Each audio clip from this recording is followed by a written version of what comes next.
Hallelujah. ಕರ್ತನಾದ ಯೇಸುವಿನ ನಾಮದಲ್ಲಿ ನಿಮ್ಮೆಲ್ಲರಿಗೂ ವಂದನೆಗಳು.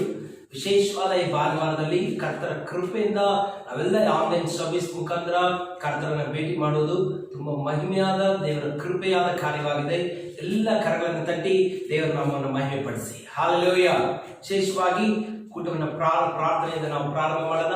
ದೇವರು ತಾನೇ ನಮ್ಮಂತೆ ಇಳಿದು ಬರಲಿ. ಉನ್ನತವಾದ ಕೂಟವನ್ನು ಪ್ರಾರಂಭದಿಂದ ಅಂತ್ಯದವರೆಗೂ ಪರಿಶುದ್ಧಾತ್ಮರಾಗಿ ಅವರು ನಡೆಸಲಿ. ಈ ಮ್ಯಾನ್ ಅವೆಲ್ಲ ಕಣ್ಣುಗಳನ್ನು ಮುಚ್ಚಿ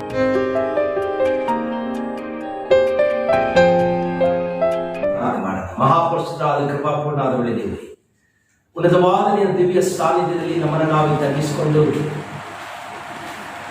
ಈ ದಿನದಲ್ಲಿ ಆನ್ಲೈನ್ ಸರ್ವಿಸ್ ಮುಖಾಂತರವಾಗಿ ಈ ವಾಕ್ಯ ನೀವು ಆರಿಸಿಕೊಂಡಿರುವ ಮಕ್ಕಳಿಗೆ ತಲುಪುವಾಗಿ ನೀವು ಕೊಟ್ಟಿರುವ ಕೃಪೆಗಾಗಿ ನಿನ್ನನ್ನು ಕೊಂಡಾಡ್ತೀವಿ.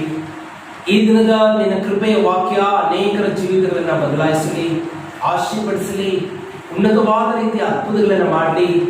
ಉನ್ನತ ವಾಕ್ಯವು ಇಬ್ಬಾಯಿ ಕತ್ತಿಗಿಂತ ಹರಿತವಾಗಿದೆ, ಕಾರ್ಯ ಸಾಧಿಸುವ ಶಕ್ತಿಯುಳ್ಳದ್ದಾಗಿದೆ, ಕೀಲು ಮಜ್ಜೆಗಳನ್ನು ಬೇರ್ಪಡಿಸುವ ಬಲವುಳ್ಳದ್ದಾಗಿದೆ. ಆ ವಾಕ್ಯ ಸಜೀವವಾಗಿದೆ ಅಂತ ನೋಡಿ. ಯಾರಾದರೂ ಈ ದಿನದಲ್ಲಿ ಅನಾರೋಗ್ಯದಲ್ಲಿ, ವ್ಯಾಧಿಯಲ್ಲಿ, ಸಮಸ್ಯೆಯಲ್ಲಿ, ಇಕ್ಕಟ್ಟುಗಳ ಮಧ್ಯದಲ್ಲಿರುವುದಾದರೆ ಈ ವಾಕ್ಯ ಒಬ್ಬೊಬ್ಬರ ಹೃದಯಗಳಲ್ಲಿ ನಂಬಿಕೆಯನ್ನು ಹುಟ್ಟಿಸಿ ಆ ನಂಬಿಕೆಯನ್ನು ಸಾಕಾರಪಡಿಸಬೇಕಂತ ನಿನ್ನ ಪ್ರಾರ್ಥನೆ ಬೇಕು. ದೇವ ಪ್ರಸನ್ನತೆ ಈಗಲೇ ಇಳಿದು ಬರಲಿ ಅಂತ ಒಬ್ಬೊಬ್ಬರನ್ನು ಆಶೀರ್ವದಿಸಿ ನಮ್ಮನ್ನು ಮರೆಮಾಡಿ ಪರಿಶುದ್ಧಾತ್ಮರು ಇವತ್ತು ಮಾತಾಡಿ ಪ್ರಾರಂಭದಿಂದ ಅಂತ್ಯದವರೆಗೂ ಪರಿಶುದ್ಧಾತ್ಮರ ಆಳ್ವಿಕೆ ಬರಬೇಕಂತ ಯೇಸು ಕ್ರಿಸ್ತನ ಹೆಸರಲ್ಲಿ ಬೇಡಿ ಹೊಂದಿದ್ದೇನೆ, ಜೀವವುಳ್ಳ ತಂದೆ. ಆಮೆನ್. ಹಲ್ಲೆಲೂಯಾ. ಸೊ ಈ ದಿನದಲ್ಲಿ ದೇವರ ಸಮ್ಮುಖದಲ್ಲಿ ನಾವಿದ್ದೀವಿ. ಅವರ ಪ್ರಸನ್ನತೆಯನ್ನು ನಾವು ಅನುಭವಿಸ್ತಾ ಇದ್ದೀವಿ. ಅವರ ಕೃಪೆ ಶಾಶ್ವತವಾಗಿದೆ. ಹಲ್ಲೆಲೂಯಾ. ಯಾವ ಕಾಲದಲ್ಲಿ ಸೋತೋಗಬೇಡಿ, ಭಯಪಡಬೇಡಿ, ನಿರಾಶರಾಗಬೇಡಿ. ಆತನ ಮೇಲೆ ನಂಬಿಕೆ ಇಟ್ಟ ಒಬ್ಬರು ಆಶಾಭಂಗ ಪಡುವುದೇ ಇಲ್ಲ ಅಂತ ದೇವರ ವಾಕ್ಯ ಇರುತ್ತೆ. ಹಲ್ಲೆಲೂಯಾ. ಈ ದಿನದಲ್ಲಿ ನಂಬಿಕೆಯುಳ್ಳವರಾಗಿ ವಾಕ್ಯವನ್ನು ನೀವು ಕೇಳುವವರಾಗಿದ್ದರೆ, ನಿಮ್ಮ ಹೃದಯವನ್ನು ತೆರೆದು ಈ ವಾಕ್ಯವನ್ನು ನೀವು ಒಳಗೆ ಸ್ವೀಕರಿಸುವವರಾಗಿದ್ದರೆ, ಖಂಡಿತವಾಗಲೂ ಈ ವಾಕ್ಯ ನಿಮ್ಮ ಜೀವಿತವನ್ನು ಆಶೀರ್ವಾದವಾದ ಉನ್ನತ ಸ್ಥಾನಕ್ಕೆ ಕೊಂಡೊಯ್ಯುವುದಕ್ಕೆ ಶಕ್ತವಾಗಿದೆ. ಈ ವಾಕ್ಯ ನಿಮ್ಮನ್ನು ಬಿಡುಗಡೆ ಮಾಡುತ್ತೆ. ಒಂದು ದೊಡ್ಡ ಕಾರ್ಯವನ್ನು ದೇವರು ನಮ್ಮ ಮನೆಯಲ್ಲಿ ಮಾಡುವವರಾಗಿದ್ದಾರೆ. ಆಮೆನ್. ಹಲ್ಲೆಲೂಯಾ. ನಾವೆಲ್ಲ ಇದರಿಂದ ವಾಕ್ಯದ ಟಾಪಿಕ್ ಅನ್ನು ನೋಡುವಾಗ ಕೇಳು, ನಂಬು, ಅನುಸರಿಸು, ಆಶೀರ್ವದಿಸಲ್ಪಡುವಿ. ಆಮೆನ್. ಎಲ್ಲ ಹೇಳಿ ನನ್ನ ಜೊತೆಯಲ್ಲಿ: ಕೇಳು, ನಂಬು, ಅನುಸರಿಸು, ಆಶೀರ್ವದಿಸಲ್ಪಡುವಿ. ಹಲ್ಲೆಲೂಯಾ. ಆಮೆನ್. ಈ ದಿನದಲ್ಲಿ ನಾವು ವಾಕ್ಯಗಳನ್ನು ಕೇಳುವಾಗ ಅದನ್ನು ನಂಬಿ ಅದರಂತೆ ನಾವು ನಮ್ಮ ಜೀವನದಲ್ಲಿ ನಡ್ಕೊಳ್ಳುವಾಗ ಖಂಡಿತ ಆಶೀರ್ವದಿಸಲ್ಪಡ್ತೀನಿ. ಹಲ್ಲೆಲೂಯಾ. ಎಲ್ಲ ಪಕ್ಕದವರಿಗೆ ಹೇಳಿ: ಖಂಡಿತವಾಗಲೂ ನಾನು ಆಶೀರ್ವದಿಸಲ್ಪಡ್ತೀನಿ. ಆಮೆನ್. ಹಲ್ಲೆಲೂಯಾ. ಇದರಲ್ಲಿ ಮೊದಲೇ ವಾಕ್ಯ ನೋಡೋಣ. ಎಲ್ಲ ಧರ್ಮೋಪದೇಶ ಕಾಂಡ 13ನೇ ಅಧ್ಯಾಯ 4ನೇ ವಾಕ್ಯವನ್ನು ನಾವು ಓದೋಣ. ಡ್ಯೂಟರಾನಮಿ ಚಾಪ್ಟರ್ 13 ವರ್ಸಸ್ 4. ಆತನ ಹೇಳುವ ಮಾರ್ಗದಲ್ಲಿ ನೀವು ನಡೆದು ಆತನಲ್ಲಿಯೇ ಭಯ ಭಕ್ತಿಯುಳ್ಳವರಾಗಿ ಆತನ ಆಜ್ಞೆಗಳನ್ನೇ ಅನುಸರಿಸಿ ಆತನಿಗೆ ವಿಧೇಯರಾಗಿ ಆತನನ್ನೇ ಸೇವಿಸುತ್ತಾ ಹೊಂದಿಕೊಂಡಿರಬೇಕು. ಹಲ್ಲೆಲೂಯಾ. ಹೌದು ಹೇಳಿ, ಇದು ಆಜ್ಞೆ. ಆಮೆನ್. ಕ್ರಿಸ್ತರಾಗಿ ನಿಮ್ಮ ಜೀವನದಲ್ಲಿ ದೇವರ ಮಕ್ಕಳಾಗಿ ದಿನದಿಂದ ದಿನಕ್ಕೆ ಯಶಸ್ಸು, ಅಭಿವೃದ್ಧಿ, ಆತ್ಮಿಕವಾಗಿ ಲೌಕಿಕವಾಗಿಯೂ ನೀವು ಇನ್ನೂ ಅಭಿವೃದ್ಧಿಯಾಗಿ ನೆಕ್ಸ್ಟ್ ಲೆವೆಲ್ಗೆ, ಉನ್ನತವಾದ ಸ್ಥಾನಗಳಿಗೆ ನೀವು ಹೋಗುವವರಾಗಿರ್ಬೇಕನ್ನೋದಾದ್ರೆ ಇವತ್ತು ದೇವರು ಹೇಳ್ತಾ ಇದ್ದಾರೆ. ಈ ವಾಕ್ಯ ತುಂಬಾ ಮುಖ್ಯವಾದದ್ದು. ಎಲ್ಲ ಇದನ್ನ ಬರ್ಕೊಳ್ಳಿ. ಇದನ್ನ ಯಾವಾಗಲೂ ಮನಸ್ಸಲ್ಲಿ ನೆನಪಿಟ್ಟುಕೊಂಡು ಇದರಂತೆ ನಡೆಯುವಾಗ ಖಂಡಿತ ನಿಮ್ಮ ಜೀವಿತಗಳನ್ನು ಊಹಿಸಲಾಗದ ರೀತಿಯಲ್ಲಿ ದೇವರು ಆಶೀರ್ವದಿಸುವವರಾಗಿದ್ದಾರೆ. ಹಲ್ಲೆಲೂಯಾ. ಏನ್ ಹೇಳ್ತಾರೆ ದೇವರ ವಾಕ್ಯ? ನಾವು ಆತನ ಹೇಳುವ ಮಾರ್ಗದಲ್ಲೇ ನೀವು ನಡೆದು ಆತನಲ್ಲಿಯೇ ಭಯ ಭಕ್ತಿಯುಳ್ಳವರಾಗಿ ಆತನ ಆಜ್ಞೆಗಳನ್ನೇ ಅನುಸರಿಸಿ ಆತನಿಗೆ ವಿಧೇಯರಾಗಿ ಆತನನ್ನೇ ಸೇವಿಸುತ್ತಾ ಹೊಂದಿಕೊಂಡಿರಬೇಕು. ಆಮೆನ್. ಹೇಳಿ, ಆತನ ಹೇಳೋದನ್ನ ಕೇಳಿದ್ರೇನೆ ಅವ್ರು ಏನು ಹೇಳಿದ್ರಂತ ಅರ್ಥ ಆಗುತ್ತೆ. ಅವಾಗಲೇ ಅದನ್ನ ಅಳವಡಿಸ್ಕೊಳ್ಳೋಕ್ಕಾಗುತ್ತೆ. ಅವಾಗಲೇ ಅವ್ರನ್ನ ಹೊಂದ್ಕೊಂಡಿರೋಕ್ಕಾಗುತ್ತೆ. ಆಗ ಮಾತ್ರನೇ ದೇವರು ನಮ್ಮನ್ನು ಆಶೀರ್ವದಿಸಕ್ಕಾಗುತ್ತೆ. ಹಲ್ಲೆಲೂಯಾ. ಆಮೆನ್. ದೇವರು ನಮ್ಮನ್ನು ಈ ಕಾರ್ಯದಲ್ಲಿ ನಡೆಸುವವರಾಗಿದ್ದಾರೆ. ಎರಡನೇದಾಗಿ ಲೂಕ್ 11ನೇ ಅಧ್ಯಾಯ 28ನೇ ವಾಕ್ಯವನ್ನು ನಾವು ಓದೋಣ. ಎಷ್ಟು ಜನ ವಾಕ್ಯ ಕೇಳ್ತಾ ಇದ್ದೀರಾ? ಎಷ್ಟು ಜನಕ್ಕೆ ನಂಬಿಕೆ ಇದೆ ಈ ವಾಕ್ಯ ಜೀವ ಉಳ್ಳದು? ಆಮೆನ್. ಈ ವಾಕ್ಯ ದೇವರ ಬಾಯಿಂದ ಬರುವಂಥದ್ದು. ಅದಕ್ಕೆ ದೇವರು ನಮ್ಮೆಲ್ಲರಿಗೂ ಒಂದು ಎಚ್ಚರಿಕೆಯನ್ನು ಕೊಟ್ಟಿದ್ದಾರೆ. ನೀವು ರೊಟ್ಟಿ ತಿಂದ ಮಾತ್ರದಿಂದ ಬದುಕೋದಿಲ್ಲ, ಆತನ ಬಾಯಿಂದ ಹೊರಡುವ ಪ್ರತಿಯೊಂದು ಮಾತಿನಿಂದಲೇ ನೀವು ಜೀವಿಸುವವರಾಗಿದ್ದೀರಾ. ಹಲ್ಲೆಲೂಯಾ. ಎಲ್ಲ ಪದದವರಿಗೆ ಹೇಳಿ, ನನಗೆ ದೇವರ ವಾಕ್ಯ ತುಂಬಾ ಮುಖ್ಯ. ಆಮೆನ್. ಆ ವಾಕ್ಯ ನನ್ನ ಜೀವಿತವನ್ನ ಬದಲಾಯಿಸುತ್ತೆ. ಆ ವಾಕ್ಯ ನನ್ನ ಜೀವಿತಕ್ಕೆ ದೇವರ ಚಿತ್ತವನ್ನು ಪ್ರಕಟಿಸುತ್ತೆ. ಆ ವಾಕ್ಯ ನನ್ನ ಅಸಹಾಯಕವಾದ ಸ್ಥಿತಿಯಲ್ಲಿ ಕೂಡ ವಿಶೇಷ ಸಹಾಯಕನಾಗಿ ನನ್ನ ಜೀವಿತವನ್ನು ರೂಪಿಸುತ್ತೆ. ಆಮೆನ್. ಹಲ್ಲೆಲೂಯಾ. ಏನ್ ಹೇಳ್ತಾ ಇದೆ? ನಾವೆಲ್ಲ ಈ ಸಮಯದಲ್ಲಿ ನಮ್ಮ ಬೈಬಲ್ಗಳನ್ನ ತಿರುಗಿಸೋಣ. ಲೂಕ 11ನೇ ಅಧ್ಯಾಯ 28ನೇ ವಾಕ್ಯವನ್ನ ನಾವು ಓದೋಣ. ಎಲ್ಲ ಬೈಬಲ್ ಇರೋರು ನನ್ನ ಜೊತೆಲಿ ಸೇರಿ ಓದಿ. ಆತನು ಹಾಗನ್ನಬೇಡ, ದೇವರ ವಾಕ್ಯವನ್ನು ಕೇಳಿ ಅದಕ್ಕೆ ಸರಿಯಾಗಿ ನಡೆದುಕೊಳ್ಳುವವರೇ ಧನ್ಯರು ಅಂದನು. ಆಮೆನ್. ಎಲ್ಲ ಪಕ್ಕದವರು ಹೇಳಿ, ಫಸ್ಟ್ ಸ್ಟೆಪ್ ನೀವು ದೇವರ ವಾಕ್ಯವನ್ನು ಕೇಳಿ. ಎಷ್ಟು ಜನ ದೇವರ ವಾಕ್ಯ ಕೇಳ್ತೀರಾ? ಎಷ್ಟು ಜನಕ್ಕೆ ಆಸಕ್ತಿ ಇದೆ? ಆನ್ಲೈನಲ್ಲಿ ಒಂದು ಮೆಸೇಜ್ ಬರುತ್ತಪ್ಪ, ಅದು ನನ್ನ ಕುರಿತಾಗಿ ದೇವರು ಮಾತಾಡುವ ವಾಕ್ಯ, ನಾನು ಸಭೆಗೆ ಹೋಗಬೇಕು, ಅಲ್ಲಿ ವಾಕ್ಯ ಕೇಳಬೇಕು, ಯಾಕಂದ್ರೆ ಅದು ದೇವರು ನನ್ನ ಕುರಿತಾಗಿ ಮಾತಾಡುವಂಥ ಮಾತು. ಆ ವಾಕ್ಯಕ್ಕೆ ನಿಮ್ಮಲ್ಲಿ ಹಸಿವು, ಆಸಕ್ತಿ, ಅದ್ರ ಮೇಲೆ ಗೌರವ, ಅದ್ರ ಮೇಲೆ ನಂಬಿಕೆ ಹೆಚ್ಚಾಗ್ತಾ ಇದ್ದಾಗೆ ಸ್ಪಷ್ಟವಾಗಿ ನಿಮ್ಮ ಕುರಿತಾಗಿ ವಾಕ್ಯದ ಮುಖಾಂತರ ದೇವರು ಮಾತಾಡುವವರಾಗಿದ್ದಾರೆ. ಹಲ್ಲೆಲೂಯಾ. ಇಷ್ಟನ್ನ ಧನ್ಯರು ಅನ್ನಿಸ್ಕೊಳ್ತೀರ. ಆಮೆನ್. ಆ ವಾಕ್ಯವನ್ನು ಕೇಳಿ ಅದರಂತೆಯೇ ಓದಿ. ಎಲ್ಲ ನನ್ನ ಜೊತೆಯಲ್ಲಿ ಆ ವಾಕ್ಯವನ್ನು, ದೇವರ ವಾಕ್ಯವನ್ನು ಕೇಳಿ ಅದಕ್ಕೆ ಸರಿಯಾಗಿ ನಡ್ಕೊಳ್ಳುವವರೇ ಧನ್ಯ. ಎಲ್ಲ ಬದಲು ಕೈಗಳ ಮೇಲೆತ್ತಿ ನಾವೆಲ್ಲ ದೇವರ ಕರಗಳಲ್ಲಿ ಅರ್ಥ ಮಾಡೋಣ. ಅಪ್ಪ, ಇವತ್ತಿಂದ ನಾನು ವಾಕ್ಯಗಳನ್ನ ಶ್ರದ್ಧೆಯಿಂದ ದೇವರ ವಾಕ್ಯವನ್ನು ಕೇಳಬೇಕು. ಆ ದೇವರ ವಾಕ್ಯಕ್ಕೆ ಸರಿಯಾಗಿ ನಾನು ನಡ್ಕೊಳ್ಬೇಕು. ಅದಕ್ಕೆ ನನಗೆ ಸಹಾಯ ಮಾಡಿ ನಾನು ಧನ್ಯನಾಗಿ ಜೀವಿಸಬೇಕು. ಯೇಸುವಿನ ನಾಮದಲ್ಲಿ ತಂದೆ, ಆಮೆನ್. ಹಲ್ಲೆಲೂಯಾ. ಈಗ ಇನ್ನೊಂದು ವಾಕ್ಯ ಹೇಳುತ್ತೆ. ಎಲ್ಲ ನನ್ನ ಜೊತೆಯಲ್ಲಿ ಯಾಕೋಬ ಬರೆದ ಪತ್ರಿಕೆ 1ನೇ ಅಧ್ಯಾಯ 22ನೇ ವಾಕ್ಯವನ್ನು ಓದೋಣ. ಇದು ಓದಕ್ಕೆ ಮುಂಚೆ ಎಲ್ಲ ಪಕ್ಕದವರಿಗೆ ಹೇಳಿ, ಈ ವಾಕ್ಯ ನಿನ್ನ ಕಣ್ಣೀರು ಒರೆಸುತ್ತೆ. ಈ ವಾಕ್ಯ ನಿನ್ನ ಪಾಪಗಳಿಂದ ಬಿಡುಗಡೆ ಮಾಡುತ್ತೆ. ಈ ವಾಕ್ಯ ನಿನ್ನ ತಪ್ಪು ದಾರಿಯಿಂದ ಸರಿ ದಾರಿಗೆ ತರುತ್ತೆ. ಈ ವಾಕ್ಯ ನಿನ್ನ ಜೀವನ ಮುಗಿದೋಯ್ತಂತ ತೀರ್ಮಾನ ಮಾಡಿಕೊಂಡಿರುವಾಗಲೇ ನಿನಗಾಗಿ ದೇವರು ಮಾಡಿಕೊಂಡಿರುವ ಹೊಸ ಪ್ರಾರಂಭದ ಆಲೋಚನೆಗಳನ್ನು ಪ್ರಕಟಿಸುತ್ತೆ. ಈ ವಾಕ್ಯ ನಿನ್ನ ಜೀವನಕ್ಕೆ ಅಸ್ಥಿವಾರವಾಗಿ ನಿನ್ನ ಜೀವಿತವನ್ನು ದೇವರಲ್ಲಿ ಕಟ್ಟಿ ಎಬ್ಬಿಸುತ್ತೆ. ಹಲ್ಲೆಲೂಯಾ. ಏನ್ ಹೇಳ್ತಾರೆ? ನಾವೆಲ್ಲ 22ನೇ ವಾಕ್ಯವನ್ನು ಓದೋಣ. ವಾಕ್ಯದ ಪ್ರಕಾರ ನಡೆಯುವವರಾಗಿರಿ, ಅದನ್ನು ಕೇಳುವವರು ಮಾತ್ರವೇ ಆಗಿದ್ದು ನಿಮ್ಮನ್ನು ನೀವೇ ಮೋಸಗೊಳಿಸಬೇಡಿರಿ. ಯಾವನಾದರೂ ವಾಕ್ಯವನ್ನು ಕೇಳುವವನಾದರೂ ಅದರ ಪ್ರಕಾರ ನಡೆಯದಿದ್ದರೆ ಅವನು ಕನ್ನಡಿಯಲ್ಲಿ ತನ್ನ ಹುಟ್ಟು ಮುಖವನ್ನು ನೋಡಿದ ಮನುಷ್ಯನಂತಿರುವನು. ಇವನು ತನ್ನನ್ನು ನೋಡಿಕೊಂಡು ಹೋಗಿ ತಾನು ಹೀಗಿದ್ದೇ ಎಂಬುದನ್ನು ಆ ಕ್ಷಣವೇ ಮರೆತು ಬಿಡುವನು. ಹಲ್ಲೆಲೂಯಾ.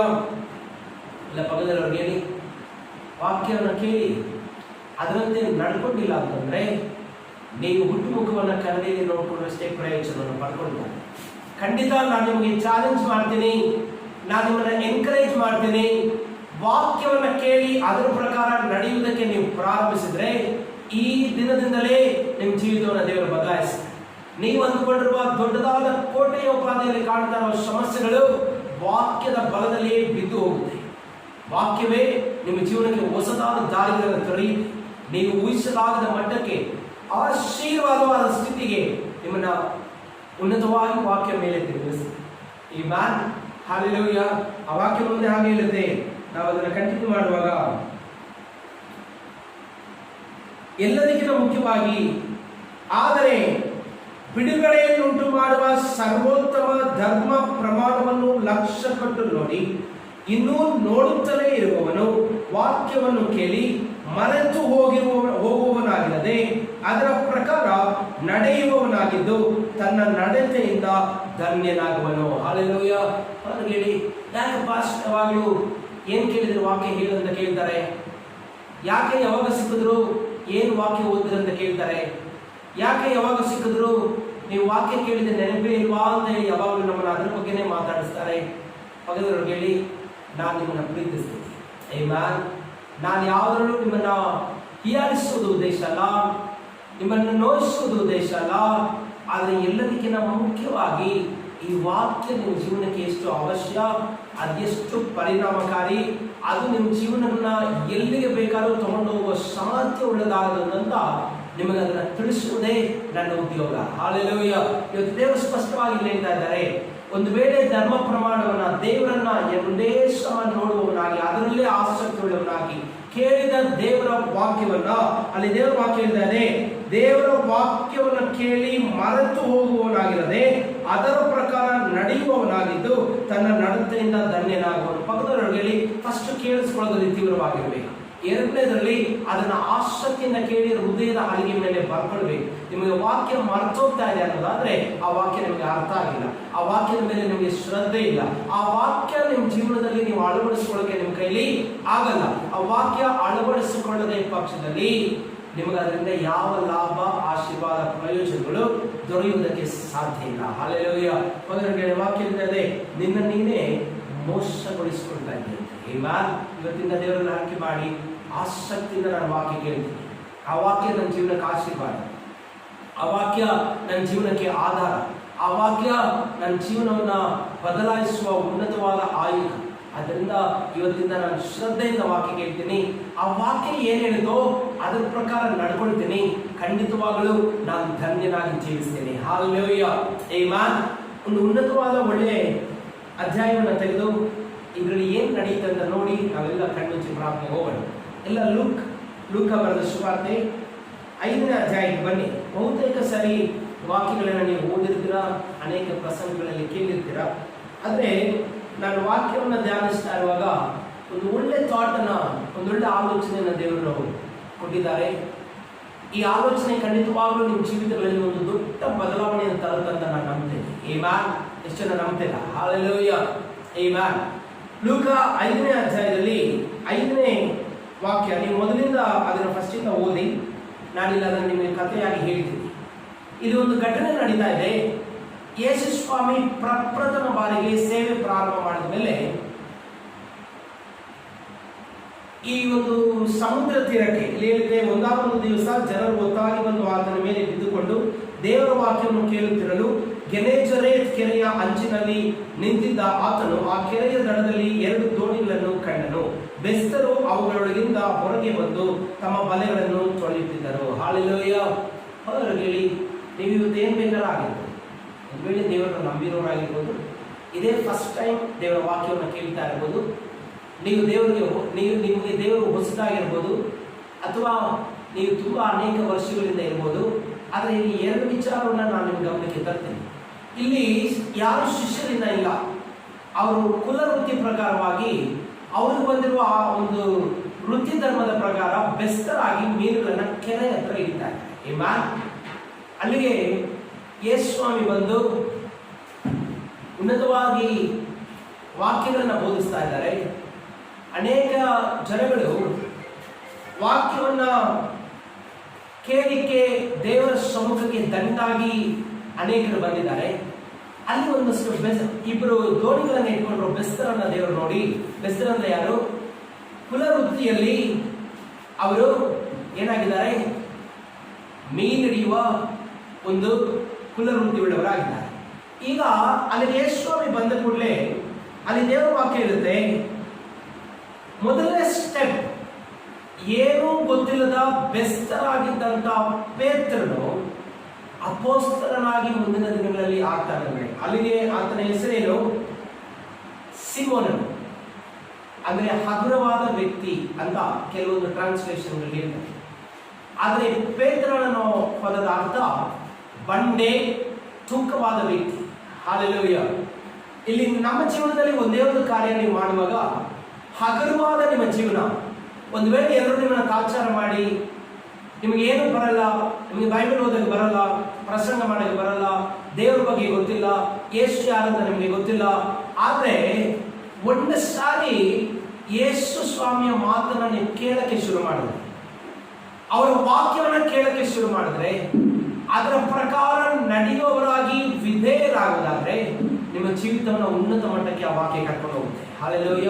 ಇಲ್ಲಿ ನಾವು ಓದ್ತಾ ಇದ್ದೀವಿ, ಎಲ್ಲ ನನ್ನ ಜೊತೆಲಿ 2ನೇ ವಾಕ್ಯವನ್ನು ಓದುವಾಗ, ಆತನು ಆ ಕೆರೆಯ ದಡದಲ್ಲಿ 2 ದೋಣಿಗಳನ್ನು ಕಂಡನು. ಬೆಸ್ತರು ಅವುಗಳೊಳಗಿಂದ ಹೊರಗೆ ಬಂದು ತಮ್ಮ ಬಲೆಗಳನ್ನು ತೊಳೆಯುತ್ತಿದ್ದರು. ಆ ದೋಣಿಗಳಲ್ಲಿ ಸೀಮೋನನ ಒಂದು ದೋಣಿಯನ್ನು ಆತನು ಹತ್ತಿ ದಡದಿಂದ ಸ್ವಲ್ಪ ದೂರಕ್ಕೆ ನೂಕಬೇಕೆಂದು ಅವನನ್ನು ಕೇಳಿಕೊಂಡನು. ಹಾಲೆಲೂಯ. ಅವರಿಗೆ ಇದುವರೆಗೂ ಸೀಮೋನನಿಗೆ ಯೇಸು ಸ್ವಾಮಿ ಬಗ್ಗೆ ಗೊತ್ತಿಲ್ಲ. ಇದುವರೆಗೂ ಅವರ ಪರಿಚಯ ಭೇಟಿ ಏನು ಆಗಿಲ್ಲ. ಸಾಧಾರಣವಾಗಿ ಯೇಸು ಸ್ವಾಮಿ ಆ ಜಾಗದಲ್ಲಿ ಬಂದಿದ್ದಾರೆ. 2 ದೋಣಿ ಇರೋದನ್ನು ನೋಡಿದ್ದಾರೆ. ಅದರಲ್ಲಿ ಒಂದು ದೋಣಿ ಸೀಮೋನನದು. ಅಲ್ಲಿ ಅನೇಕರು ದೇವರ ವಾಕ್ಯ ಕೇಳಿಸ್ಕೊಳ್ಳೋದಕ್ಕೆ ನೆರೆದು ಬಂದಿದ್ದಾರೆ. ಈಗ ದೋಣಿನ ಯಾರು ಕೇಳ್ತಾ ಇದ್ದಾರೆ? ಎಲ್ಲ ಪಕ್ಕದವ್ರಿಗೆ ಹೇಳಿ, ನೀನು ಯಾವತ್ತು ನಿನ್ನ ಹೃದಯದಲ್ಲಿ ದೇವರಿಗೆ ಜಾಗ ಕೊಡ್ತೀಯೋ ಅವಾಗ ದೇವರು ನಿನ್ನ ಹತ್ರ ಮಾತಾಡಕ್ಕೆ ಪ್ರಾರಂಭಿಸ್ತಾರೆ. ಹಾಲೆಲೂಯ.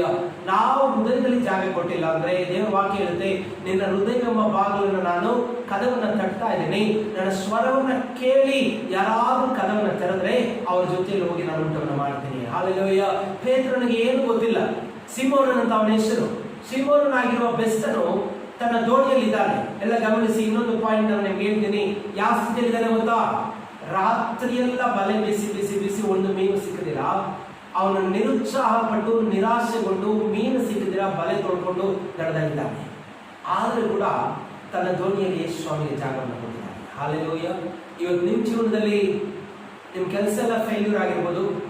ನಿಮ್ಮ ಸುತ್ತಮುತ್ತ ಇರೋ ಜನ ಎಲ್ಲ ನಿಮ್ಮನ್ನ ಹೀಯಾಳಿಸಿ ಅವಮಾನ ಪಡಿಸಿರ್ಬೋದು.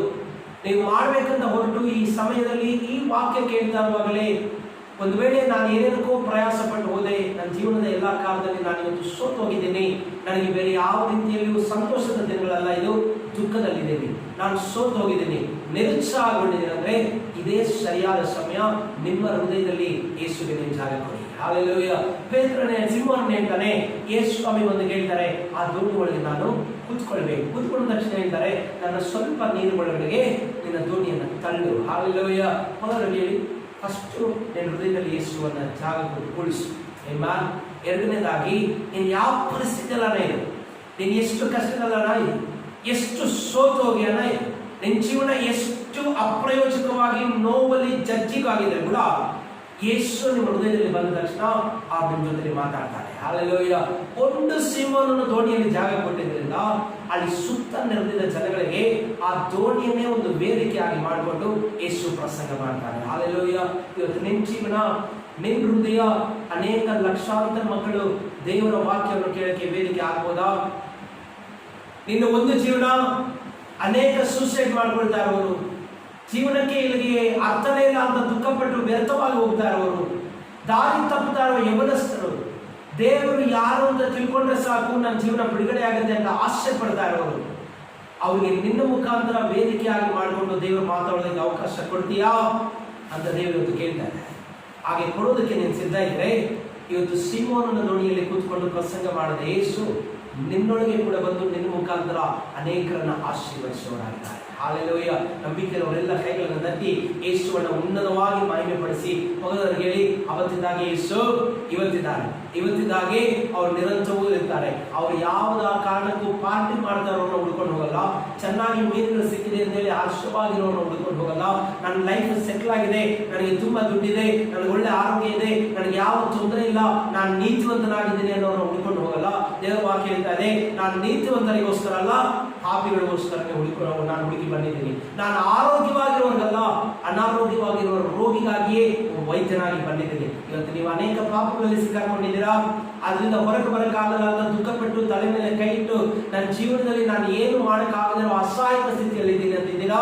ಅವತ್ತು ಸೀಮೋನನನ್ನ ಅಸಹಾಯಕ ಸ್ಥಿತಿಯಲ್ಲಿ ಹುಡುಕಿದ ಯೇಸು ಇವತ್ತು ನಿಮ್ಮನ್ನ ಹುಡುಕಿ ನಿಮ್ಮ ಹೃದಯದ ಹತ್ರಕ್ಕೆ ಬಂದಿದ್ದಾರೆ. ನಿಮ್ಮ ಹೃದಯದ ಕದವನ್ನು ತಟ್ತಾ ಇದ್ದಾರೆ. ಅದನ್ನ ನಂಬಿ ನಿಮ್ಮ ವಾತಾವರಣವನ್ನು ಪಕ್ಕಕ್ಕೆ ತಳ್ಳಿ ಯೇಸುವನ್ನ ಒಳಗೆ ಕರೆಯುವುದಾದ್ರೆ ಖಂಡಿತವಾಗಲೂ ದೇವರು ನಿಮ್ಮೊಳಗೆ ಒಂದು ವಾಸ ಮಾಡುವವರಾಗಿದ್ದಾರೆ. ಹಾಲೆಲೂಯ. ಅದು ಮಾತ್ರ ಅಲ್ಲ, ಅಲ್ಲಿ ದೇವರ ವಾಕ್ಯ ಹೇಳುತ್ತೆ, ಅಲ್ಲಿ ನಾವು ಓದೋಣ ಹಾಗೆ ಅದರ ಮುಂದಕ್ಕೆ. ದೋಣಿಯನ್ನು ಆತನು ಹತ್ತಿ ದಡದಿಂದ ಸ್ವಲ್ಪ ದೂರಕ್ಕೆ ನೂಕಬೇಕೆಂದು ಅವರನ್ನು ಕೇಳಿಕೊಂಡನು. ತರುವಾಯ ಆತನು ಕೂತುಕೊಂಡು ದೋಣಿಯೊಳಗಿಂದಲೇ ಆ ಜನರ ಗುಂಪಿಗೆ ಉಪದೇಶ ಮಾಡಿದನು. ಭಕ್ತರಲ್ಲಿ ನನ್ನ ಜೀವನದಲ್ಲಿಯೇ ಯೇಸು ಇದ್ದು ನನ್ನೊಳಗಿಂದಲೇ ನನ್ನ ಮುಖಾಂತರವಾಗಿ ಅನೇಕರನ್ನ ದೇವರು ಆಶೀರ್ವದಿಸುವವರಾಗಿದ್ದಾರೆ. ಹಾಲೆಲೂಯ. ಒಳ್ಳೆ ನಂಬಿಕೆಯಿಂದ ಇದನ್ನು ಆಯ್ಕೆ ಮಾಡಿ ನನ್ನ ಜೀವಿತದ ದೋಣಿಯಲ್ಲಿ, ನನ್ನ ಹೃದಯವೆಂಬ ದೋಣಿಯಲ್ಲಿ ನಾನು ಯೇಸುಗೆ ಇವತ್ತು ಜಾಗ ಕೊಡ್ತೀನಿ. ನನ್ನೊಳಗಿಂದಾನೇ ಯೇಸು ಅನೇಕರಿಗೆ ಉಪದೇಶ ಮಾಡ್ತಾರೆ, ಅನೇಕರಿಗೆ ಬಿಡುಗಡೆ ಕೊಡ್ತಾರೆ, ಅನೇಕ ಕಾರ್ಯಗಳಲ್ಲಿ ನನ್ನ ಮುಖಾಂತರ ದೇವರು ಆಶೀರ್ವಾದವನ್ನು ಜನಾಂಗಗಳಿಗೆ ಪ್ರಕಟಿಸುವವರಾಗಿದ್ದಾರೆ. ಹಾಲೆಲೂಯ. ಇದು ಮೊದಲನೇ ಕಾರ್ಯ. ಎರಡನೇದಾಗಿ ಶಿಮೋನ್ ಏನ್ ಮಾಡ್ತಾನೆ ಅಂತ ನಾವು ನೋಡೋಣ. ಈಗ ತರುವಾಯ ಮಾತಾಡುವುದನ್ನು ಮುಗಿಸಿದ ಮೇಲೆ ಪಕ್ಕದಲ್ಲಿ ಹೇಳಿ, ದೇವರು ಮಾತಾಡುವವರೆಗೂ ಅದ್ಭುತ ಮಾಡೋದು. ಕೇಳಿ ಪಕ್ಕದಲ್ಲಿ, ಶಿಮೋನಿಗೆ ಏನ್ ಬೇಕು? ಮೀನುಗಳು ಬೇಕು. ರಾತ್ರಿ ಎಲ್ಲ ಪ್ರಯಾಸ ಪಟ್ಟಿದ್ದಾನೆ, ಮೀನು ಸಿಕ್ಕಿಲ್ಲ. ಈಗ ಅವನು ಮೀನು ಸಿಕ್ಕಿಲ್ಲದೆ ಇರೋ ಬೇಜಾರಲ್ಲಿ ಬಂದು ಬಲೆ ತೊಳಿತಾನೆ. ಈಗ ಅವನಿಗೇನ್ ಬೇಕು? ಮೀನ್ ಬೇಕು. ಈಗ ನಿಮಗೇನ್ ಬೇಕಂತ ದೇವರು ಕೇಳ್ತಾರೆ. ನಿಮ್ಗೇನ್ ಬೇಕು? ನಿಮ್ಮ ಸಾಲದಿರಕ್ಕೆ ಹಣ ಬೇಕು, ನಿಮ್ಮ ದೇಹದಲ್ಲಿರೋ ರೋಗ ಹೋಗಿ ಮೆಡಿಸಿನ್ ಬೇಕು, ನಿಮ್ಮ ಮನೆ ಜಗಳ ಹೋಗಿ ಸಮಾಧಾನ ಬರಬೇಕು, ನಿಮ್ಮ ವಾತಾವರಣಗಳು ಬದಲಾಗಬೇಕು, ನಿಮಗೆ ಇನ್ನೂ ಏನೇನೋ ನಿಮ್ಮ ಅಗತ್ಯಗಳಿಗೆ ತಕ್ಕ ಹಾಗೆ ಬೇಕು. ಆದರೆ ಪಕ್ಕದಲ್ಲವ್ರು ಹೇಳಿ, ಮೊದಲು ನಿನ್ನ ದೇವರನ್ನು ಒಳಗಡೆ ಸೇರಿಸು. ನಿನ್ನ ವಾತಾವರಣ ದೂರನ್ನು, ನಿನ್ನ ದುಃಖವಾಗಿದೆಯಾ, ಕಣ್ಣೀರಲ್ಲಿದೆಯಾ, ಸೋತೋಗಿದೆಯಾ, ಅವಮಾನ ಪಟ್ಟು ನಿನ್ನ ಮನಸ್ಸು ಹುಷಾರಾಗಿಲ್ಲ, ಆದರೂ ಅದನ್ನು ಪಕ್ಕಕ್ಕೆ ತಳ್ಳಿ ಯೇಸುವನ್ನು ನಿನ್ನ ಹೃದಯದಲ್ಲಿ ಕರೀಬೇಕು. ಎರಡನೇದು, ನಿನಗೆ ಏನು ಯೇಸು ಹೇಳ್ತಾರೋ ಆ ಮಾತನ್ನ ನೀನು ಕೇಳಿ ಅದ್ರ ಪ್ರಕಾರನೇ ಮಾಡಬೇಕು. ಹಾಲೆಲೂಯಾ. ಅವರು ಹೇಳಿ, ನಾನು ಯೇಸು ಹೇಳಿದಾಗೆ ಕೇಳ್ತೀನಿ. ಆಮೆನ್. ವಾಕ್ಯ ಕೇಳಿ ಅದರಂತೆಯೇ ನಡ್ಕೊಳ್ಳುವವನು ಧನ್ಯನಾಗಿದ್ದಾನೆ. ಯಾಕೆ ಧನ್ಯನು? ಸಿಂಹನಿಗೆ ಪಾಪ ಮೀನು ಸಿಕ್ಕಿಲ್ಲ. ಯೇಸು ಒಂದು ಮೀನು ಕೊಡ್ತೀರಪ್ಪ ಅಂತ ಹೇಳಿಲ್ಲ. ನಡಿಯಪ್ಪ ಸ್ವಲ್ಪ ದೂರ ಹೋಗಿ ನಾನು ನಿನಗೆ ಬಲೆ ಹಾಕಿ ಮೀನು ಕೊಡ್ತೀನಿ ಅಂತ ಹೇಳಿಲ್ಲ. ಆದರೆ ಫಸ್ಟ್ ದೋಣಿಯನ್ನು ತಳ್ಳಿ ಸ್ವಲ್ಪ ನಾನು ಇಲ್ಲಿರೋ ಜನಗಳಿಗೆ ನಿಮ್ಮ ಮುಖಾಂತರ ಒಂದು ಪ್ರಸಂಗವನ್ನು ಮಾಡ್ತೀನಿ. ಹಾಲೆಲೂಯಾ. ಇದಾದ ಮೇಲೆ ತುಂಬಾ ಇಂಟ್ರೆಸ್ಟಿಂಗ್ ಆದ ಒಂದು ಕಾರ್ಯ. ಯೇಸು ಸ್ವಾಮಿ ಏನಾಗಿದೆ ಅಂತ ವಾಕ್ಯ ಹೇಳಿದೆ, ಅವರು ವೃತ್ತಿಯಲ್ಲಿ ಕಾರ್ಪೆಂಟರ್ ಆಗಿದ್ದು ಅಂತ ಹೇಳ್ತಾರೆ. ಅಂದ್ರೆ ಮರದ ಕೆಲಸ ಮಾಡುವವರಾಗಿ. ಸಿಮೋನ್ ಏನಾಗಿದ್ದ? ಹುಟ್ಟು ಕುಲದಲ್ಲಿಯೇ ಬೆಸ್ಟರಾಗಿ ಅವನಿಗೆ ಮೀನು ಹಿಡಿಯೋದೇ ಕಲೆ. ಅವ್ರಿಗೆ ಹೇಳಿ, ನೀನು ತುಂಬಾ ಟ್ರೈ ಮಾಡಿದ್ದೀಯ, ನಿನ್ನ ಕೈಲಿನೇ ಅದನ್ನು ವಾಶ್ ಮಾಡೋದಕ್ಕಾಗಲಿ. ಏನೊಂದು ಡಾಕ್ಟರ್ ಇರ್ಬೋದು, ಇಂಜಿನಿಯರ್ ಇರ್ಬೋದು, ತುಂಬ ಓದಿರ್ಬೋದು, ತುಂಬ ಎಕ್ಸ್ಪರ್ಟ್ ಆಗಿ ರಿಯಲ್ ಎಸ್ಟೇಟ್ ಬಿಸ್ನೆಸ್ ಮಾಡಿರ್ಬೋದು, ನೀವು ಯಾವ ಸಮಸ್ಯೆಯಲ್ಲಿ ಸಿಕ್ಕಾಕೊಂಡಿದ್ದೀರೋ ಅದರಲ್ಲಿ ನೀವು ಎಕ್ಸ್ಪರ್ಟ್ ಆಗಿರ್ಬೋದು. ಆದರೂ ನಿಮ್ಮ ಕೈಯಲ್ಲಿ ಆಗಿಲ್ಲ ಅಂದ ತಕ್ಷಣ ನೀವು ಬಾಯಲ್ಲಿ ನೆಗೆಟಿವ್ ಆಗಿ ಮಾತಾಡಬಾರ್ದು. ಫಸ್ಟು ಯೇಸು ಸ್ವಾಮಿಗೆ ಸಿಂಹವನ್ನು ತನ್ನ ದೋಣಿಯಲ್ಲಿ ಜಾಗ ಕೊಟ್ಟು ದೇವರ ಮಾತಿಗೆ ವಿಧೇಯನಾಗ್ತ. ಎರಡನೇದರಲ್ಲಿ ಅವನೇನ್ ಮಾಡ್ತಾನೆ ಗೊತ್ತಾ? ಎಲ್ಲ ನಾವು ಅದನ್ನು ಓದೋಣ. ಆಗ ಮಾತಾಡುವುದನ್ನು ಮುಗಿಸಿದ ಮೇಲೆ ಸೀಮೋನನಿಗೆ ಆಳವಾದ ಸ್ಥಳಕ್ಕೆ ದೋಣಿಯನ್ನು ನಡೆಸಿ ಮೀನು ಬೇಟೆಗಾಗಿ ನಿಮ್ಮ ಬಲೆಗಳನ್ನು ಹಾಕಿರಿ ಎಂದು ಹೇಳಿದನು. ಅದಕ್ಕೆ ಸೀಮೋನನು, ಗುರುವೇ, ನಾವು ರಾತ್ರಿಯೆಲ್ಲ ಪ್ರಯಾಸ ಪಟ್ಟರೂ ಏನೂ ಸಿಕ್ಕಲಿಲ್ಲ, ಆದರೆ ನಿನ್ನ ಮಾತಿನ ಮೇಲೆ ಬಲೆಗಳನ್ನು ಹಾಕುತ್ತೇನೆ ಅಂದನು. ಹಾಲೆಲೂಯಾ. ಹೇಳಿ, ನೀನೇನೇನೋ ಟ್ರೈ ಮಾಡಿ ನೀನು ಸಾಲ ತೀರ್ಸಕ್ಕೆ ನಿನ್ನ ಕೈಲಿ ಆಗಿಲ್ಲ. ಯಾವ್ಯಾವ ಡಾಕ್ಟರ್ ಹತ್ರನೋ ಓಡಾಡಿದ್ಯಾ, ಆದರೆ ಯಾವ ಡಾಕ್ಟ್ರು ನೀನು ಬದುಕ್ತಿ ಅನ್ನೋ ಗ್ಯಾರಂಟಿಯನ್ನ ಕೊಟ್ಟಿಲ್ಲ. ನಿನ್ನ ಕಾಯಿಲೆ ವಾಸಿ ಆಗುತ್ತೆ ಅನ್ನೋ ಗ್ಯಾರಂಟಿಯನ್ನ ಕೊಟ್ಟಿಲ್ಲ. ನೀನು ಸಿಕ್ಕಾಕೊಂಡ್ರೆ ಇಕ್ಕಟ್ಟಿಗೆ ಎಷ್ಟೆಷ್ಟೋ ಲಾಯರ್ಗಳನ್ನ ಭೇಟಿ ಮಾಡಿರ್ಬೋದು, ಎಷ್ಟೆಷ್ಟೋ ಇಂಟೆಲೆಕ್ಚುಯಲ್ ವ್ಯಕ್ತಿಗಳನ್ನ ಭೇಟಿ ಮಾಡಿರ್ಬೋದು.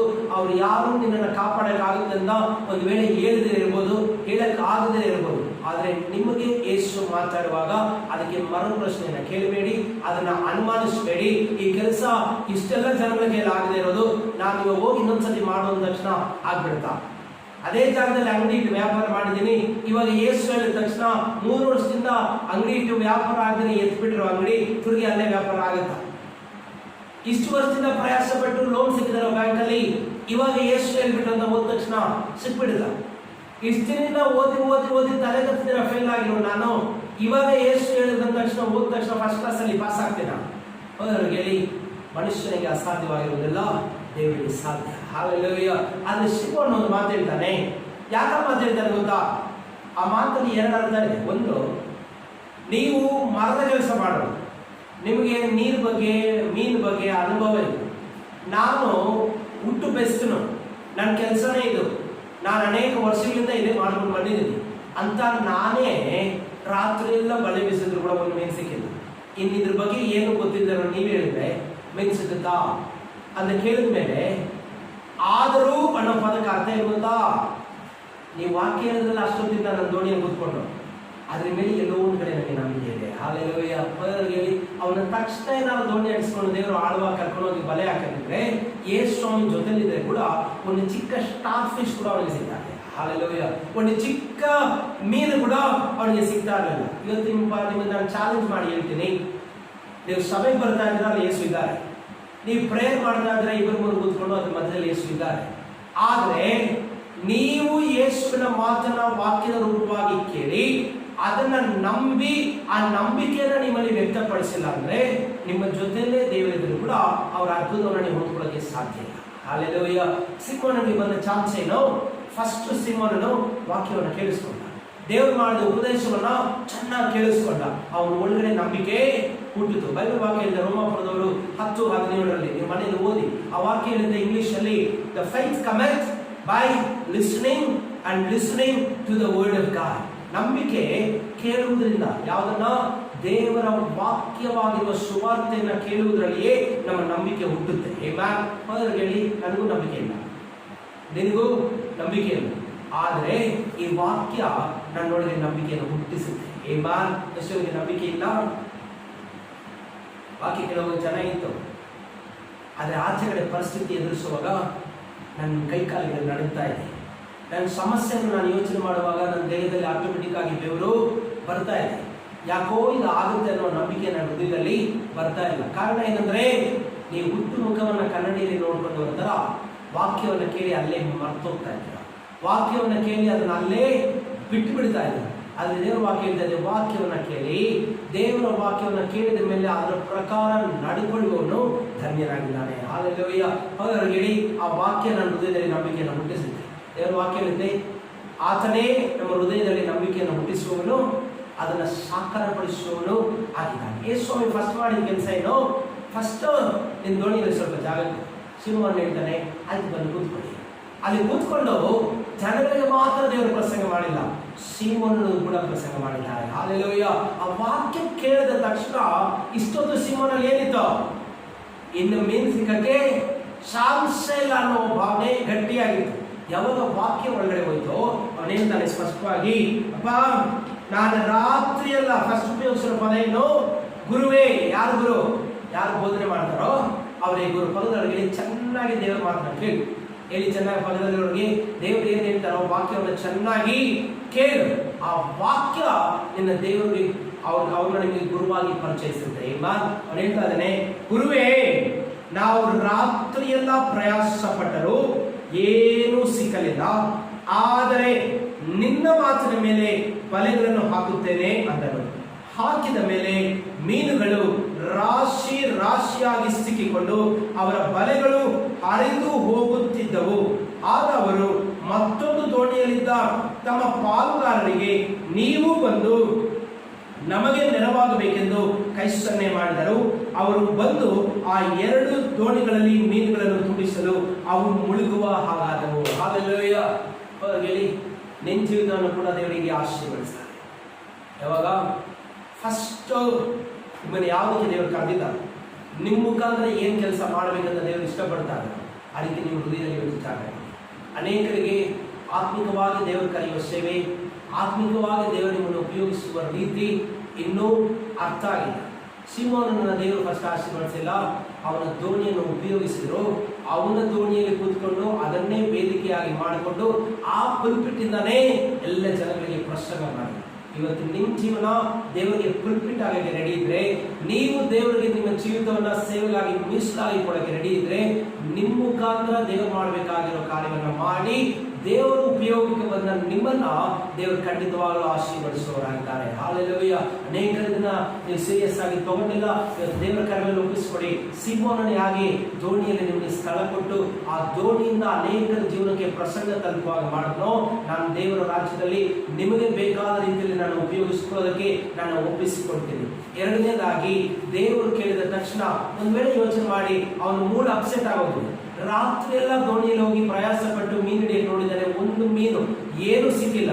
ನೀವೇನಾದ್ರೂ ಆ ಸ್ಥಳದಲ್ಲಿ ಇದ್ದಿದ್ರೆ ಸ್ವಲ್ಪ ಬಾ, ದೋಣಿಯಲ್ಲಿ ಒಂಚೂರು ಮುಂದಕ್ಕೆ ತಗೊಂಡೋಗಿ ಇವ್ರ ಜೊತೆ ಮಾತಾಡ್ಬೇಕಂತ ಏನಂತ, ಬಾ, ನನಗೆ ಟೈಮ್ ಪಾಸ್ ಮಾಡೋಕ್ಕೆ ಟೈಮ್ ಇಲ್ಲ, ನನ್ನ ಮೂಡು ಅಪ್ಸೆಟ್ ಆಗಿಬಿಟ್ಟಿದೆ, ನಾನು ಎಲ್ಲಿ ಹೋಗ್ಬೇಕು, ಇಮಿಡಿಯೇಟ್ ಆಗಿ ಮನೆಗೆ ಹೋಗ್ಬೇಕು, ನನ್ನ ತಲೆ ಕೆಟ್ಟೋಗಿದೆ, ನನ್ನ ಬಿಟ್ಬಿಡಿ. ಹಾಲೆಲೂಯಾ. ಆದರೆ ಶ್ರೀಮಂತ ಅಂತ ವ್ಯಕ್ತಿ ಅಲ್ಲ, ಅವನು ದೇವರು ಹೇಳಿದ ತಕ್ಷಣ ಅವನ ವಾತಾವರಣವನ್ನು ಪಕ್ಕಕ್ಕಿಟ್ಟು ದೇವರ ಉಪಯೋಗಕ್ಕಾಗಿ ತನ್ನ ಜೀವಿತವನ್ನು ಒಪ್ಪಿಸಿಕೊಂಡಿದ್ದಾನೆ. ಇವತ್ತು ನಿಮ್ಮ ಮೂಡಿ ಏನಾಗಿದ್ರು, ನಿಮ್ಮ ವಾತಾವರಣ ಎಷ್ಟು ಕೆಟ್ಟದಾಗಿದ್ರು, ನಿಮ್ಮ ಮನಸ್ಸು ಎಷ್ಟು ಕಹಿಯಾಗಿದ್ರು, ಎಷ್ಟು ನೋವಲ್ಲಿದ್ರು, ಅದೆಲ್ಲ ಪಕ್ಕವಿಟ್ಟು ದೇವರಿಗೆ ಬೇಕಾಗುವ ಕಾರ್ಯಕ್ಕೆ ನೀವು ಉಪಯೋಗ ಆಗುವಂತೆ ನಿಮ್ಮನ್ನು ಒಪ್ಪಿಸಿಕೊಳ್ಳಿ.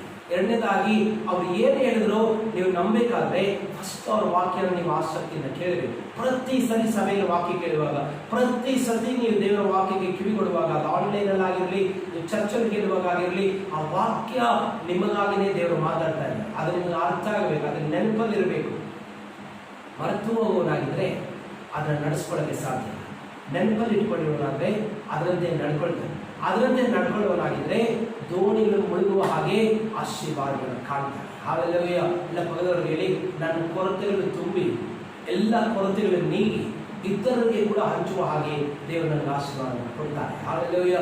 ಇದುವರೆಗೂ ನಾನು ದುಡಿದು ₹1 ಸಂಪಾದಿಸಕ್ಕೆ ಆಗ್ತಾ ಇಲ್ಲ, ನನ್ನ ಸಾಲ ತೀರಿಸಕ್ಕೆ ಆಗ್ತಾ ಇಲ್ಲ, ಒಂದು ಮನೆ ಕಟ್ಟಕ್ಕೆ ಆಗ್ತಾ ಇಲ್ಲ, ನಮ್ಮ ಮಕ್ಕಳಿಗೆ ಒಂದು ಒಳ್ಳೆ ಭವಿಷ್ಯ ರೂಪಿಸಕ್ಕೆ ಆಗ್ತಾ ಇಲ್ಲ, ನಾನು ಒಂದರಲ್ಲೂ ಇದುವರೆಗೂ ಸಕ್ಸಸ್ ಅನ್ನೇ ಕಂಡಿಲ್ಲ. ಒಂದು ಒಳ್ಳೆ ವಾಕ್ಯ ನಾನು ಇವತ್ತು ಕೇಳಿದ್ದೀನಿ. ಇನ್ನು ಮುಂದೆ ನಾನು ಯಾವಾಗಲೂ ವಾಕ್ಯಕ್ಕೆ ಕಿವಿ ಕೊಡ್ತೀನಿ.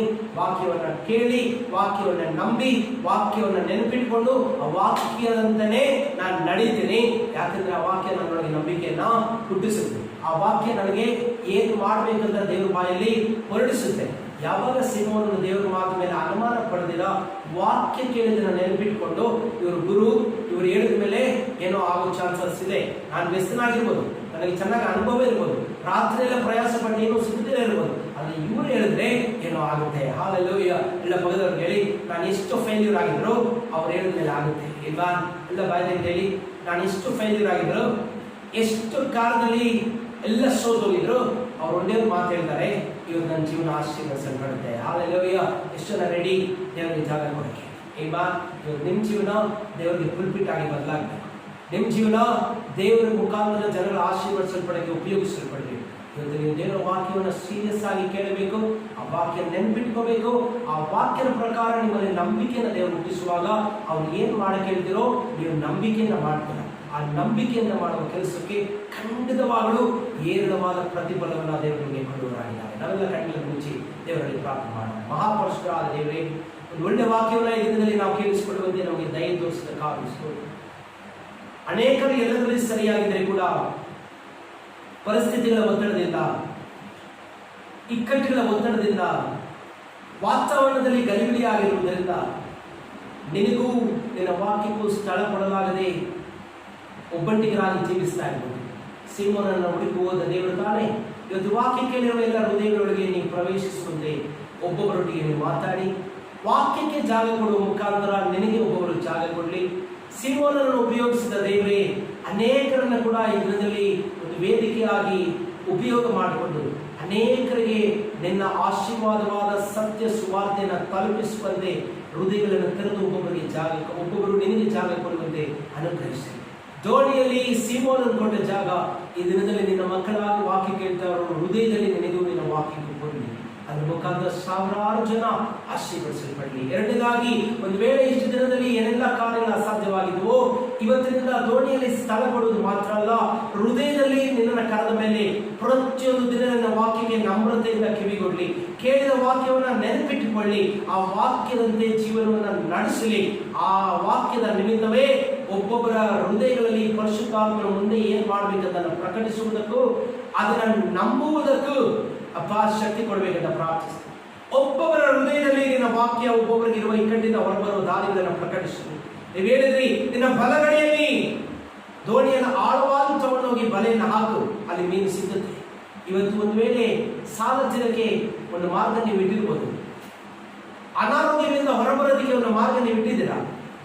ಅದನ್ನು ಕಂಡುಕೊಂಡು ಅದರ ಮಾರ್ಗವನ್ನು ತಿಳ್ಕೊಳ್ಳುವ ಹಾಗೆ ಪರಿಶುದ್ಧಾತ್ಮನ ಒಬ್ಬೊಬ್ಬರ ಹೃದಯಗಳಲ್ಲಿ ಮಾತಾಡಿ, ಅದಕ್ಕೆ ವಿಧೇಯತ್ವದಿಂದ ವಾಕ್ಯ ಕೇಳುವ ನಿಮಿತ್ತ ಬಂದ ನಂಬಿಕೆಯಿಂದ ಕಿವಿಗೊಟ್ಟು ನೀವು ಹೇಳಿದ ಹಾಗೆ ಮಾಡಿ, ಸ್ವಲ್ಪವೂ ಸಂದೇಹ ಪಡದೆ, ಯಾವ ರೀತಿ ಸಿಮೋನನು ಏನೂ ಸಿಕ್ಕದ ರಾತ್ರಿಯೆಲ್ಲ ಕಳೆದವನು 2 ದೋಣಿಗಳು ಕೂಡ ತುಂಬದ ಮೇಲೆ ಮುಳುಗುವ ಆಗುವಷ್ಟು ಮೀನುಗಳನ್ನು ಕಂಡುಕೊಂಡು ಅಷ್ಟೇ ಅದ್ಭುತವಾದ ಕಾರ್ಯವನ್ನ ನಿನ್ನ ಮಕ್ಕಳಾದ ನಾವು ಕಾಣುವಂತೆ ಕರ್ತನಾದ ದೇವರು ಅನುಗ್ರಹಿಸಿ ಒಂದು ಉನ್ನತವಾದ ಅದ್ಭುತ ಒಬ್ಬೊಬ್ಬರಲ್ಲಿ ನಡೀಲಿ. ಇದು ಪ್ರಾರಂಭವಾಗಿದ್ದು ಪ್ರಾರಂಭ ಮಾಡಿರುವ ಆತನೇ ಕೊನೆಯವರೆಗೂ ನೀವು ನಡೆಸುವಂತೆ ಯೇಸು ಕ್ರಿಸ್ತನ ಹೆಸರಲ್ಲಿ ಬೇಡಿ ಹೊಂದಿದ್ದೇನೆ, ಜೀವವುಳ್ಳ ತಂದೆ. Amen and amen. ದೇವರು ಖಂಡಿತವಾಗಲೂ ನೀವು ಆಶ್ಚರ್ಯ ಪಡುವ ಹಾಗೆ ಇತರರಿಗೆ ಹಂಚುವ ಹಾಗೆ ಆಶೀರ್ವಾದವನ್ನು ಕೊಡುವವರಾಗಿದ್ದಾರೆ. ಈ ಅದ್ಭುತದ ನಂತರ ನಿಮ್ಮನ್ನು ವೇದಿಕೆಯಾಗಿ ಅನೇಕರಿಗೆ ದೇವರ ಆಶೀರ್ವಾದವನ್ನು ಉಪಯೋಗಿಸುವವರಾಗಿದ್ದಾರೆ. God bless you. ನನ್ನ ಮನವೇ ಯೆಹೋವನನ್ನು ಕೊಂಡಾಡು, ನನ್ನ ಸಭೆಗಳೇ ಆತನ ಪವಿತ್ರ ನಾಮವನ್ನು ಕೀರ್ತಿಸಿರಿ. ನನ್ನ ಮನವೇ ಯೆಹೋವನನ್ನು ಕೊಂಡಾಡು, ಆತನು ಮಾಡಿದ ಸಕಲ ಉಪಕಾರಗಳಲ್ಲಿ ಒಂದನ್ನು ಮರೆಯಬೇಡಿ. Amen, amen, amen. ಅವೆಲ್ಲ ದೇವರ ಆಶೀರ್ವಾದವನ್ನು ಹೊಂದಿಕೊಳ್ಳೋಣ. ನಮ್ಮ ಕರ್ತನಾದ ಯೇಸು ಕ್ರಿಸ್ತನ ಕೃಪೆಯು, ತಂದೆ ದೇವರ ಪ್ರೀತಿಯು, ಪರಿಶುದ್ಧಾತ್ಮರ ಅನ್ಯೋನ್ಯತೆ, ಐಕ್ಯತೆ, ಸಹವಾಸವು ಕರ್ತನ ಬರುವಿಕೆವರೆಗೂ ನಮ್ಮ ನನ್ನ ಸಂಗಡ ಶಾಶ್ವತವಾಗಿರಲಿ. ದೇವರು ನಿಮ್ಮನ್ನು ಆಶೀರ್ವದಿಸಲಿ. God bless you.